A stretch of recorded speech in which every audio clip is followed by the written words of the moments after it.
2 tahun yang lalu, saya jalan ke 4 negara Afrika dan cukup lama tinggal di sana. Dan rencananya akhir tahun ini, saya akan ke Afrika Selatan juga cukup lama rencananya tinggal di sana. Saya cukup serius mempelajari Afrika. Prediksi saya mungkin bisa dikatakan nyeleneh, tapi itulah sontoloyo. Prediksi ini sebenarnya untuk saya pribadi, bukan untuk semua orang. Tapi kalau ada yang setuju, boleh juga dipakai sebagai referensi. Menurut saya, dalam 40 tahun ke depan, label Made in Afrika akan ada di mana-mana seperti Made in China hari ini pada banyak negara di Eropa, seperti pada pakaian, handuk, gadget, handphone. Yang kita tahu pada saat ini di Eropa adalah kebanyakan Made in China. Prediksi saya berani mengatakan lebih jauh. Produk-produk Afrika sebentar lagi akan menggantikan barang-barang yang saat ini dibuat perusahaan Cina daratan, di mana Cina berencana memindahkan banyak pabriknya ke Afrika. Strategi ini seperti Amerika memindahkan pabriknya ke Cina di tahun 90-an, di tahun 2000-an. Banyak kemajuan telah dibuat oleh Afrika dengan perkembangan industrinya selama 10 tahun terakhir. Sebagian besar negara Afrika telah menikmati pertumbuhan ekonomi yang berkelanjutan. Dalam beberapa kasus dengan tingkat pertumbuhannya di atas 5%. Didukung oleh kenaikan harga komoditas, surplus anggaran, banyaknya investasi, dan mulai sedikit konflik. Bahkan di beberapa tempat konfliknya sudah hilang. Sektor jasa berkembang di seluruh benua Afrika. Sementara boomingnya telekomunikasi didorong juga oleh penggunaan ponsel, penetrasi internet sangat berperan untuk majunya Afrika. Terutama yang paling utama adalah sektor layanan keuangan, sangat dinamis. Benar ada fakta bahwa 28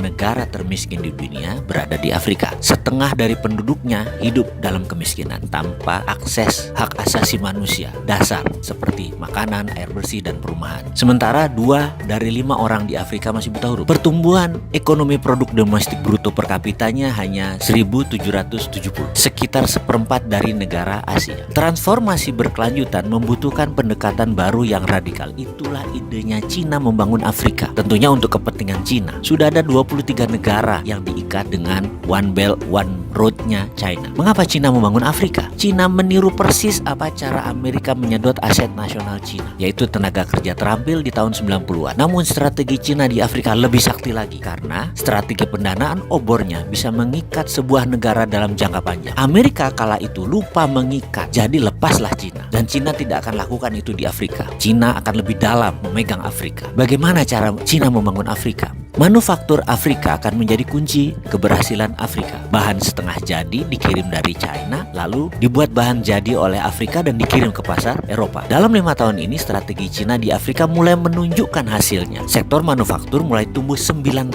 per tahunnya, dan sektor pertanian tumbuh 17%. Walau Afrika saat ini hanya mengontribusi 2% dari manufaktur global, tapi kemajuannya terlihat jelas. Uni Afrika telah menempatkan sektor manufaktur di jantung agenda 2063-nya. Kerangka kerja strategis untuk transformasi sosial ekonomi benua ini selama 50 tahun ke depan, yang memiliki perjanjian dan dukungan penuh dari semua 55 negara, ditambah obor Cina. Saat ini, sebagian besar industri Afrika awalnya berfokus pada perakitan bernilai tambah rendah. Namun dalam 5 tahun ke depan, karena bahan baku yang diperlukan tersedia secara lokal, akan mulai ke arah produksi industri bernilai tambah tinggi. Cina di Afrika sudah mulai membangun industri bernilai tambah tinggi seperti perusahaan petrokimia dan berbagai mesin produksi lainnya. Industri petrokimia di Mesir misalnya, potensi untuk menciptakan ribuan tenaga kerja langsung, dan saya perkirakan akan membantu melipat gandakan ekspor Mesir dalam beberapa tahun ke depan. Untuk pertama kalinya Afrika akan memiliki industri dasar seperti plastik, bahan bangunan, suku cadang otomotif yang memungkinkan mereka memproduksi berbagai macam perakitan secara lokal. Afrika itu mulai menggeliat positif terutama pada saat ketegangan perdagangan antara AS dan Cina yang berdampak pada produksi kedua negara tersebut. Kebanyakan Afrika yang mengambil keuntungan. Secara demografi, Afrika pada tahun 2050 akan memiliki tenaga kerja yang lebih besar dan lebih muda dari Cina atau India. Sektor manufaktur